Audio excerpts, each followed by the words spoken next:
Hi guys, I'm Lisa Reed. In this video, I am going to be giving you some advice on how to go about buying your child's first guitar and how to go about getting lessons.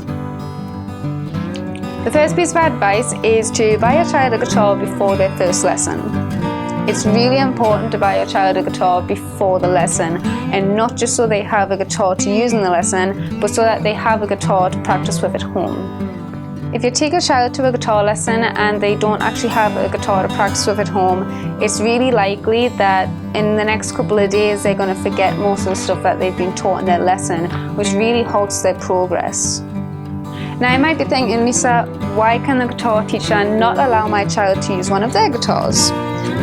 This is a reason that it's very obvious to guitar teachers, but it's not always as clear to parents, and that's because people who teach guitar, they can either do it for one of two reasons. Either they do it because it's part of their career and that's how they make money, or it's just a hobby.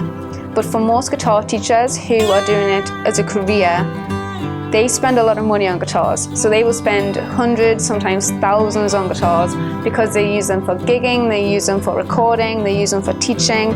And so if they have, say, a £700 guitar and your child uses it but drops it by accident, it's going to cost a lot more to repair that guitar than what you're paying for the lesson. So essentially that would mean that if there was damage to the guitar, then the guitar teacher would be losing out because then they would have to pay to have that guitar fixed.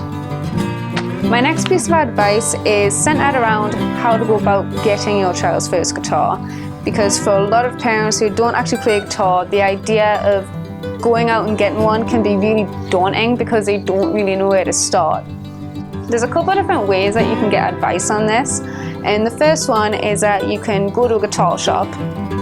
So you could go to Guitar, PMT, Windows, and if you explain to them, like, look, my child wants to play guitar, this is the type of music they're into, this is what they want to play, and this is my budget, then the people in the guitar shop are going to point you in the right direction. The other way to get advice is to seek out a guitar teacher that you think would be suitable for your child, because most guitar teachers are more than happy to answer any questions that you have regarding what guitar to get.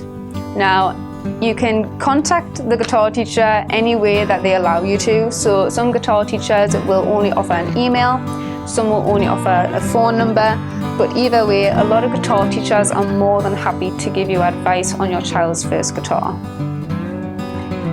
One thing that I think is really important to mention is that children go through phases, and most parents will have a child that kind of wants to dabble in everything. So 1 month they want to do swimming, and 2 months down the line they might want to do ballet. And guitar is really an extension of that. So you might have a child that wants to play guitar, but then 2 months down the line they might get bored and want to play drums. That is completely normal. On the flip side of that though, some children do stick to it. Some kids do get really good with guitar and they really stick into it and become phenomenal players. Now with that in mind, it's really important to have a healthy budget for your child's first guitar. And what I mean by that is, don't go nuts on either end of the spectrum.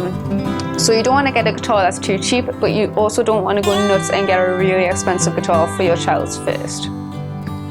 Now you might be saying, well, Lisa, I don't play guitar. I don't know how expensive a good guitar is, and I don't know what is classed as too cheap. Well, like I say, keep in mind that your child might not stick to guitar. So if you go out and you buy Lucy, who's only 6-year-old, say a $2,000 Les Paul, just be aware that she might only stick to it for an amount of months. Now that is not to say that she or he is no good at it. It's not to say that the guitar teacher is no good. It's just that children go through phases. So you don't want to spend too much on a guitar for your child to basically give up and move on and discover that they want to play something else, like keyboards, for example. So on the other end of the spectrum, we have guitars that are a little bit too cheap. Now do be careful with what I say here, because I don't mean, cheap guitars are really bad. That is not at all what I'm saying. You can get some really good cheap guitars. You can get some really good inexpensive second-hand guitars as well. But the ones that I mean are generally the £20 acoustics that are child size that you might have got from Argos. I can tell you straight away that most children who learn on those generally don't stick with it very long.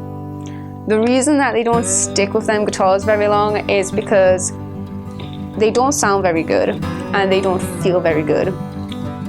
And on top of that, they usually go out of tune really easily. So I've taught children in the past with these inexpensive acoustic guitars from the store. And generally I sometimes have to tune them up like 5 times during a 1-hour lesson. So, you know, with that it eats into the time that I'm teaching, but I also can't teach if the child has a guitar that's massively out of tune, because then whatever I teach them is going to sound wrong when they play it. So yeah, be mindful.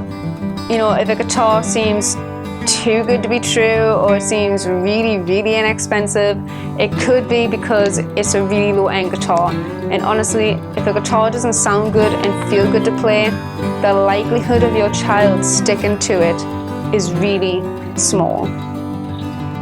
I hope this advice helped you guys out, and I look forward to seeing you in the next video.